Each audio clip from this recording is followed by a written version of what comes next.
Está no ar mais uma edição do TVA Entrevista. Eu sou Iris Manfrinato e hoje vamos falar sobre moda inclusiva. Para discutir mais sobre o tema, recebemos no estúdio Mariana Dias de Almeida, coordenadora do curso de moda do Unisagrado, que possui experiência em design inclusivo e design sustentável. Muito obrigada pela presença, Mariana. Eu que agradeço o convite. Mariana, para a gente começar, como você caracteriza a moda? Bom, a gente tem que levar em consideração que a moda ela pode ser considerada, né, por dois termos diferentes. A moda, que é o modismo que a gente vê nas sequências de como é que cai no gosto popular. E quando a gente está falando de moda com, né, a letra maiúscula, que é quando a gente fala de comportamento, quando a gente fala de como é que as pessoas se caracterizam em sociedade, em comunidade, como elas se comunicam, como elas criam sua identidade. Então, moda ela é bem mais ampla do que apenas uma peça de vestuário, uma peça de um acessório, a um desfile que as pessoas veem, né, projetando, uma capa de uma revista. Ela é tudo aquilo, né? Ela é projeto, porque a gente trabalha muito com a base do design mesmo, porque a gente é designer, a gente trabalha com a parte de projeto, trabalhamos com os elementos justamente para que abarque tudo isso, todos esses elementos. Então, moda é comunicação, moda é signo, é semiótica, moda é sociedade, né? É identidade, né? Tudo isso compõe o que a gente fala do termo de moda, né? São as pessoas. Ótimo. Na sua visão, como as gerações influenciam na percepção da moda? A moda evolui de acordo com a sociedade? Sim, sim. Estamos atentos a todo momento em como é que está sendo esse comportamento, né? Por isso existem, a gente chama de birôs, né? Os birôs de estilos, eles existem justamente para isso. Eles têm representantes no mundo inteiro e essas pessoas são justamente para coletar informações como é que está a mudança do comportamento das pessoas. Porque isso reflete no que ela vai adquirir, como é que ela vai se comportar e quais são as possíveis mudanças. A cada nova geração, a gente precisa estudar elas, porque isso reflete diretamente no como é que ela vai se comportar e como é que ela se dirige aos outros. Tá?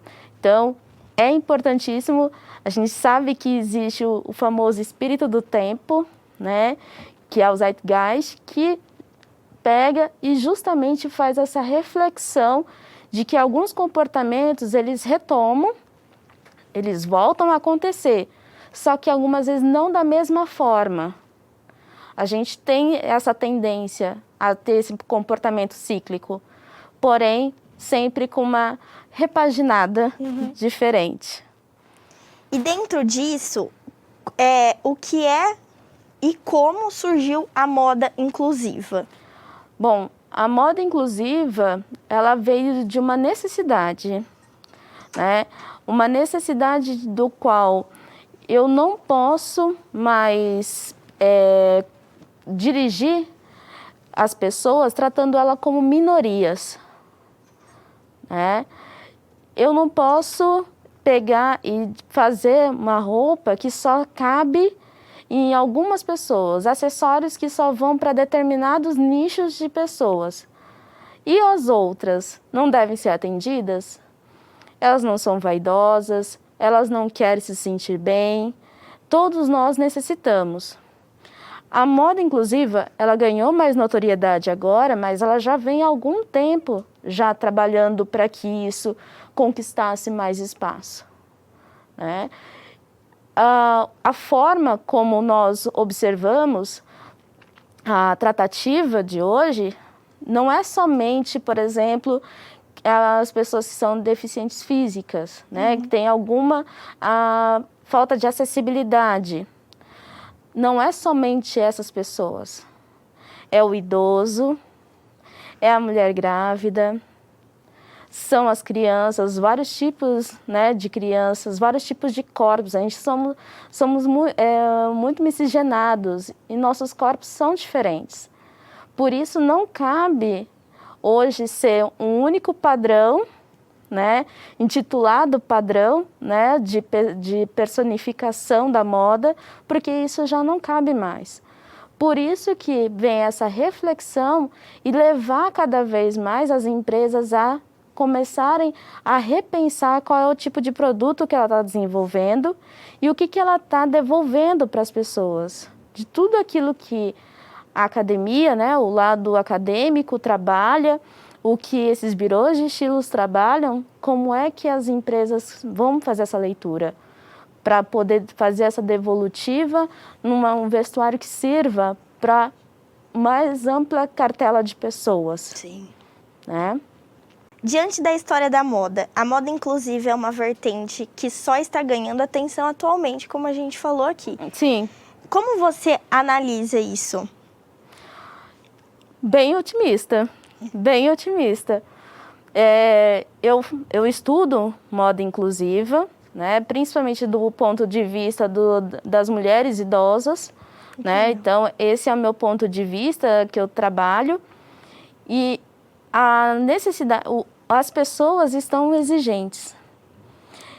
Elas estão sabendo se encontrar e querendo encontrar quem corresponda a isso de uma forma mercadológica. Se impondo, né? Se impondo. Elas estão se enxergando mais. E principalmente esse movimento das mulheres, né, terem o lado feminino, o lado delas, né, mais vaidoso, né, da vaidade, de como é que ela se veste, de como é que ela se trata. É um amor próprio. Isso vem cada vez mais sendo otimizado para que a indústria corresponda a isso. Né? As pessoas cobram, né? As pessoas estão cobrando cada vez mais. Isso é importantíssimo, porque elas têm que ir atrás justamente daqueles que estão desenvolvendo o produto para elas. Né? E ao longo da história, se você for observando, ela foi se adequando a certos padronagens, né? Elas foram se adequando aos tipos, padrões que existiam em seus períodos. Nós tivemos uma estagnação, né, de como é que essas pessoas deveriam ser. E a gente basta sair na rua que a gente vê que não somos iguais, né? Então, se aquela pessoa, né, que ela vê que não está sendo atendida, ela nota que no mercado ela não consegue encontrar, né, numa loja, num shopping, ela vai e não encontra, ela vai sair cobrando isso.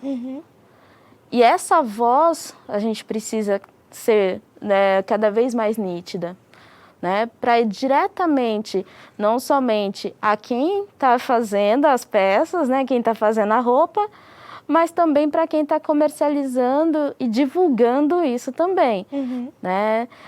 Não basta também só de fazer uma peça de roupa para uma ampla número de pessoas e as campanhas publicitárias não satisfazer isso também. Então, esse número de mulheres e homens, né, dos mais variados corpos e idades na publicidade, salienta cada vez mais isso. Mariana, quais são os principais grupos de pessoas que são beneficiadas pela moda inclusiva? Olha, são muitas pessoas, né? Se você for ver bem, as pessoas, é claro, aquelas que possuem alguma falta de acessibilidade, são as primeiras a serem elencadas nisso, né? Mas somos nós, eu, você, qualquer pessoa, estamos sendo beneficiados, porque eles estão começando a olhar para nós e ver quais são as nossas necessidades. Sabemos que existem, né, por exemplo, pessoas mais baixas como eu, pessoas mais altas que dificilmente a gente tem um dilema muito com calça jeans, por exemplo. Né? A pessoa vai e recorre sempre à mesma loja para poder comprar a calça que veste bem nela, né? Sim. Então, os maiores beneficiados somos nós, é cada um de nós, porque nós temos nossas peculiaridades. Isso torna-se cada um de nós único. E se você encontra uma peça, né, de vestuário, de acessórios, sapato, calçados, que vai ampliar essa cartela, né, de indivíduos, é mais satisfatório ainda. Então, eu não tenho como ver né, uma pessoa única. Eu vejo uma grande número de pessoas. Todo mundo acaba se beneficiando. Todos acabam se beneficiando nisso. Porque é justamente essa a premissa da moda, do design inclusivo. Quanto maior o número de pessoas você conseguir abarcar, né, você conseguir abraçar na sua ideia, no seu projeto, maior o número de satisfação e de necessidades atendidas. Né? Então, desde a moda ao design de produto, design gráfico, né, as amplas faces do design que a gente consegue atender, observar, o maior número de pessoas vão estar satisfeitas e verem que elas estão sendo representadas. Bom, agora vamos para um breve intervalo e o TVA Entrevista volta já com mais detalhes sobre a moda inclusiva.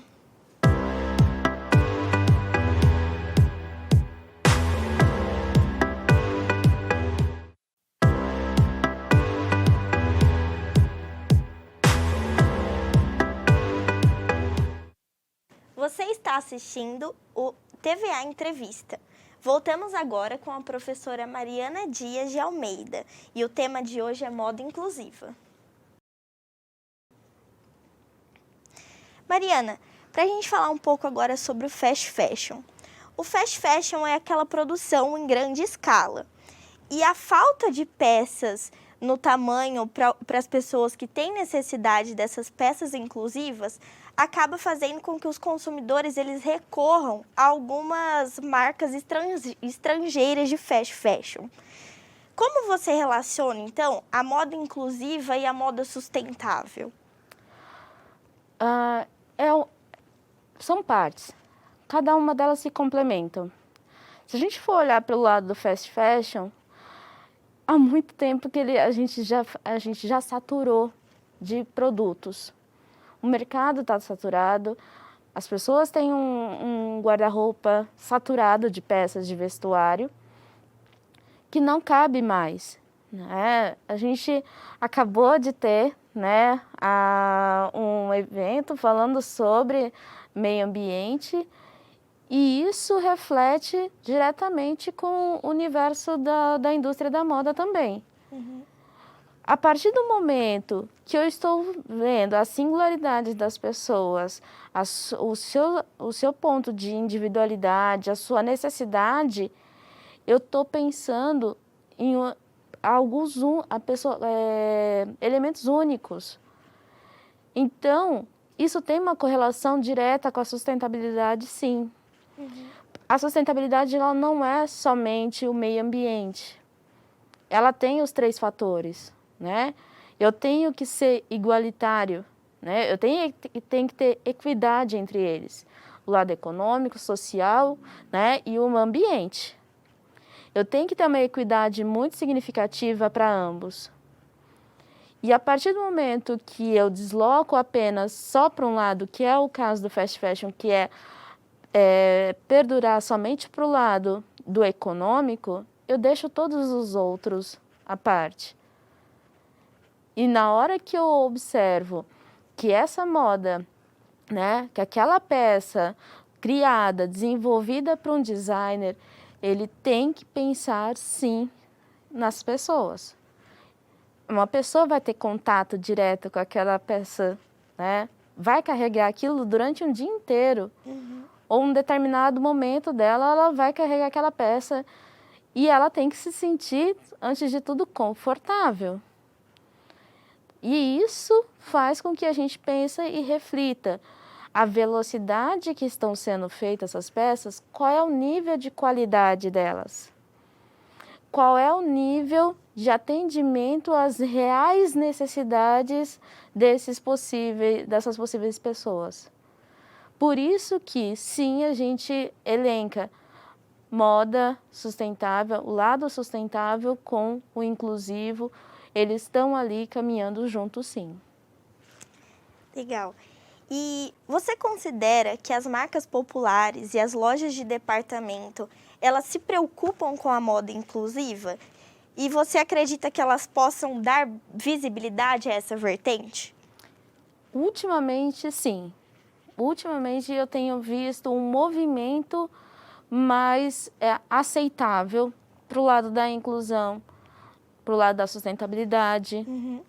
Eu noto que algumas marcas têm se preocupado mais em entender um pouco e saber como refletir isso. É claro que para isso nós precisaríamos estar dentro dessas empresas para saber se aquilo não passa de um mero discurso, né? Se aquilo somente é uma palavra bonita ou estou colocando neste momento e daqui a pouco eu vou esquecer. A gente já passou desse momento de somente ser um discurso aceitável. Precisamos de ações, né? Queremos ver ações, né? Como a gente poderia ver isso?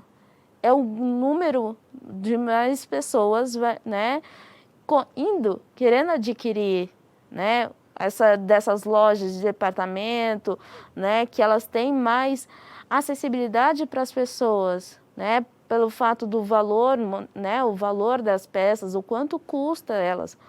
Então, a gente não está deixando de lado também que somente tem que custar o valor das peças tem que ter um custo altíssimo. Na verdade, não é somente isso. Eu estou ali também querendo garantir uma qualidade dessa peça. Sim. Né? E também de quem está produzindo. Né? A gente tem ali N fatores, né, econômicos que refletem no valor da peça. Mas, quando as lojas de departamento começam a se movimentar, quer dizer que chegou numa massa populacional muito maior. Tá? Como é que a gente pode ver isso? Ainda a gente precisa ir acompanhando como é que vai ser, né, os trâmites, né, dessas empresas, como é que elas vão ainda se envolver nesse mercado. Para saber se são satisfatórios. A gente continua observando como é que eles vão, né, traduzindo isso. Por enquanto, ainda eu vejo com bons olhos, né? Porém, a gente tem sempre aqui ficar com o pezinho para trás, com aquela ponta de dúvida, né? Para não ser só uma propaganda, né? Justamente, uma propaganda bonita, mas na que realidade não serve para ninguém. Sim. Né? Então, precisamos ainda continuar acompanhando e justamente aquilo que eu falei, as pessoas precisam ser vigilantes. Os nossos olhos, né, estão refletidos pelo cliente final. É eles que vão pegar e dizer, não me atende, não é o que eu quero, não me serve. Eu quero algo que me sirva, que me deixe satisfeito, que eu consiga. Uma coisa muito simples, parece bobo quando a gente fala, mas você consegue se vestir sozinho? E aí, se você faz uma peça de roupa que uma pessoa não consegue, ela precisa de ajuda, pronto, já não é mais inclusiva. Ela está precisando de ajuda de 2, 3 pessoas para poder simplesmente colocar uma peça de vestuário. Né? Quem tem todas as suas coordenações, né, tem todo o seu movimento, né, consegue se movimentar normalmente, essa pessoa ela não passa pela cabeça dela que o outro, né, não consegue fazer isso. Só quando a gente se põe né, na posição daquela pessoa, a gente começa a refletir. Sim, existem casos de pessoas que não conseguem calçar um tênis, por exemplo. Qual o papel das marcas de alta costura no debate da moda inclusiva? A alta costura, né, é uma das coisas que precisa até ficar um pouco claro a respeito da alta costura, que essas peças, né, elas são feitas por um sindicato. Existe um sindicato parisiense, né, um sindicato na França, que você precisa se candidatar a ser alta costura. Não é qualquer um que entra nesse sindicato, né, que entra dentro desse rol, né, de marcas famosas. E lá você precisa cumprir algumas metas que eles determinam. Então, você precisa lançar X coleção, você precisa lançar N coisas. A alta costura, ela chama a atenção. Ela é o seu portfólio de apresentar para que viemos nessa coleção. Se você coloca como um ponto de vista, como nós vemos na última coleção de Milão, de Paris, que você viu pessoas magras, gordas, altas, super baixas, desfilando, você pensa, eu sou capaz também. É o que eu precisava para saber que todos estão ali e podem usar, por exemplo, de um designer francês, o Jacques Mus, que eu posso usar uma peça dele. Não é somente aquela pessoa loira, alta, né, dos olhos claros que vai poder usar. Porque eles são referência, né? Sim, sim. Então, se chegou na alta costura, é porque eles já aprenderam. Eles já sentiram que isso é mais do que urgente a ser aplicado. Né? A gente fala aqui, por exemplo, moda sustentável e inclusiva, elas não são um objetivo, né? Uma meta a ser atingida. Ela tem que ser algo que está ali e não vai sair nunca mais. Ela tem que estar intrínseca em todos os sistemas. Não basta ser uma meta atingida e depois, atingimos. E agora? Qual o próximo passo? Sim. Até nesse Nova York Fashion Week, o último que teve uma marca que chama Colina Estrada, que eles fizeram um desfile com modelos PCDs, eles abordam muito o slow fashion, a moda sustentável. E foi o primeiro desfile que teve presencial, depois de, acho que 2 anos que foi online, né? Sim. E foi muito legal ter trazido isso, né? Sim, com certeza. A visibilidade que você dá é a mesma que você já vinha há anos dando para outras pessoas. Nós precisamos dar visibilidade para justamente não são minorias. Sim. Né? Vários nichos de pessoas não são minorias. Sim. Elas são presentes numa sociedade. Elas fazem parte dela e elas querem ser, sim, notadas e serem atendidas.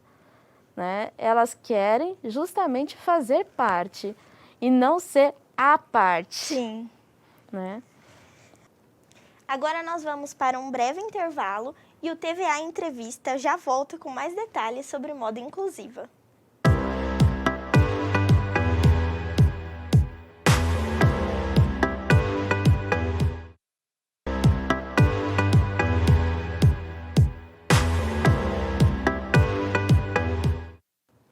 Você está assistindo o TVA Entrevista.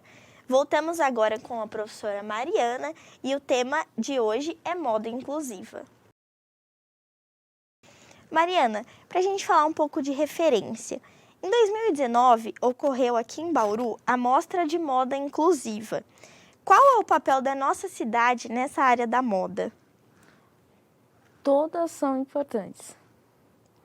Somos uma pincelada que a gente precisa, né? A gente tem algumas empresas aqui, né? Eu fui nessa amostra, inclusive, e demonstra o quanto de peso a gente tem ainda aqui para ser mostrado.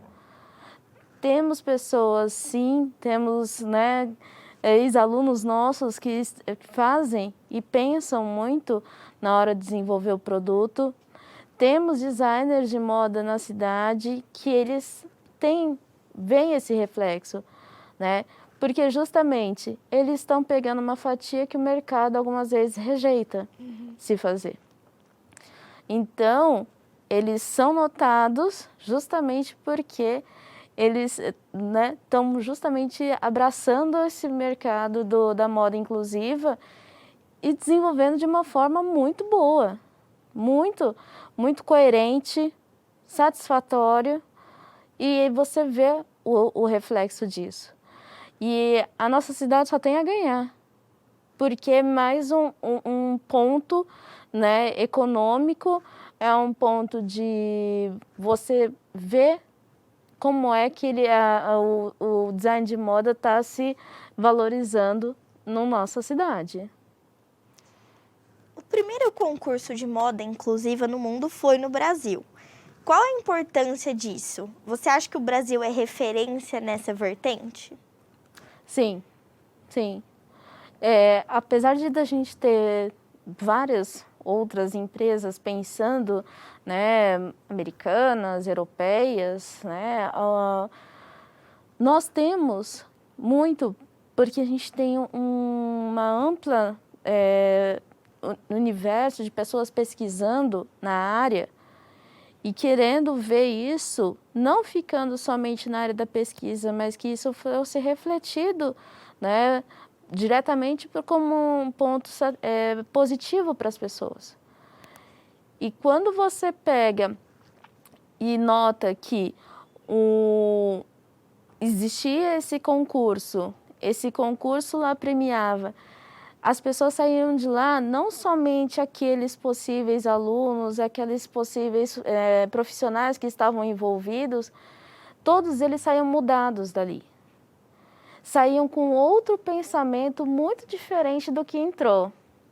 Então você vê, por exemplo, um relato justamente de uma das participantes desse concurso, que ela, por exemplo, ela viu uma universitária, né, como qualquer outra universitária, na hora do intervalo, ela ir até o banheiro. Enquanto você vai lá, né, você gasta o quê? 5 minutos? Ela gastava o intervalo inteiro para ir ao banheiro. E simplesmente porque a roupa dela impedia ela de utilizar o banheiro. Quando essa participante diminuiu de 15 minutos para 8 minutos o tempo que ela gastava para ir ao banheiro, você precisa de ver o nível de alegria e satisfação dessa pessoa. Ou seja, opa, alguém me viu, né? Alguém está me vendo, alguém está notando que eu existo e que realmente eu preciso que você me observe, que você saiba o que eu passo e que precisa ser melhorado, né? De uma criança que também fazia parte, né, que foi uma das crianças que fez parte desse concurso. Ela é uma bailarina, que ela tem, né, ela é cega, ela não tem a visão, e ela é bailarina, né, e ela queria saber colocar a própria roupa, né? E aí ela fez justamente com que a roupa tivesse o braille para ela saber qual era a frente do vestido e que as flores que estavam na saia exalassem cheiro para ela saber qual que era a frente. Então ela saberia qual que era a frente e qual que era as costas sem ninguém precisar falar para ela, a sua roupa de entrar na apresentação está ali. Ela vai e coloca. É muito simples, mas faz todo sentido para quem está nessa posição ver que as pessoas pensaram nelas. Uhum. E é um pequeno detalhezinho que fez São com detalhes, são pequenos detalhes. Uhum. As pessoas imaginam, nossa, moda inclusiva, nossa, eu preciso... Nossa, eu tenho que pensar muito diferente, eu tenho que... Às vezes não é tudo isso. Uhum. É só você observar, né, com mais cautela aquela pessoa. Conversando com consumidores da moda plus size, é comum a gente ver reclamação sobre os preços mais altos que eles encontram do que as roupas padrões, né? Até que ponto, então, você acredita que a moda inclusiva ela é acessível mesmo? A partir do momento que eu começar a entender qual é o processo fabril, né, de fabricação dela. Eles vão colocar o valor um pouco acima para a moda plus size, porque eles acreditam, eles vão ver a quantidade de tecido utilizado, mas você tem como, né? Por isso o designer está ali. Uhum. Ele é dado para ele a quanto que ele pode custar, quanto que ele desenvolve para custar aquela peça. Então, ele tem que estar preparado para essas problemáticas para poder desenvolver. É claro que a empresa que passa isso para o designer tem que estar muito consciente de como é que se estuda para chegar a um preço mais acessível. Nós temos ainda uma mentalidade fabril, né, ainda que está sendo moldada para pensar dessa forma. Então, não é somente a roupa que está ali que custa caro. São vários pensamentos que precisam ser modificados para que seja mais acessível, consiga chegar até o consumidor. E também o consumidor entender se aquela peça custa aquele valor, é porque eu estou pagando o salário de uma costureira, Sim. é porque eu estou pagando aquela pessoa que embalou, a pessoa que pregou um botão, né?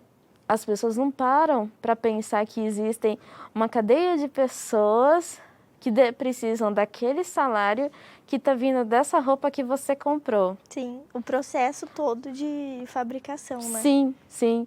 Então, aquela qualidade, você está pagando pela qualidade da peça. Então, eu também tenho que ter em mente que, mas aquela camiseta branca que está vendendo na banquinha da loja ali, né, custa R$10. Por que eu vou pagar R$50 nessa outra aqui, sendo que tem a de 10? A qualidade do tecido da de R$10 é inferior à de 50. A de R$10 pagou os salários, pagou os impostos todos em dia. A de 50 pagou. A de 10 pagou. Então, você começa a medir isso para saber o quanto realmente está custando R$10 mesmo. Está custando R$50? Você passa a medir mais isso e a refletir. A partir do momento que você passa a refletir mais no seu consumo, você passa a entender mais ainda que o seu guarda-roupa não é ali para você entulhar de peças e peças e peças, e sim, na verdade, porque você foi um consumidor consciente. E você, com isso, você acaba financiando também trabalho escravo, né? Os casos de análogos à escravidão, eles existem porque tem alguém que está pagando para ele existir. Sim. As condições de trabalho de algumas pessoas só continuam porque existe um mercado que continua abastecendo e custeando isso. A gente precisa de fiscalização? Precisamos, porque normalmente a gente às vezes não conhece quem está fazendo isso. Sim. Por isso que existe até um movimento. Quem fez a sua roupa? Né? Que é do Fashion Revolution.